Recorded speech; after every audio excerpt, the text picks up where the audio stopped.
Сегодня не стало мэра Уфы. Ульфат Мустафин скончался из-за осложнений, вызванных пневмонией COVID-19. Он боролся с болезнью около месяца. На прошлой неделе градоначальника больницы навещал глава Башкортостана. Тогда руководитель республики отметил, что течение заболевания очень сложное. Искренние слова соболезнования родным и близким. Ульфат Мансурович, это очень большая потеря для нашей республики, для Уфы. Он очень любил Уфу, он очень любил жизнь, он очень хотел многое сделать для Уфы.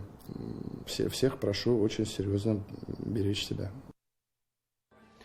Градоначальнику был 61 год. Значительную часть своей жизни он проработал хозяйственником. Карьеру начинал в Уфимском ЖЭО, был главным инженером производственного ТЖХ. В 2003 году перешел в администрацию президента Башкортостана. Мэром он проработал ровно 2 года. За это время столица республики значительно преобразилась. Благоустроили парки и скверы, обновили фонтаны, отремонтировали десятки километров дорог. Последний раз в объектив камеры нашего телеканала Ульфат Мустафин попал в сентябре, еще до болезни, на акции «Зеленая Башкирия». Вместе с уфимцами он посадил саженец и тогда переживал, чтобы деревья прижились. Эти деревья, крупномеры, обязательно приживутся и будут нас радовать наш глаз, радовать будет нас, уфимцев, радовать будет наших гостей.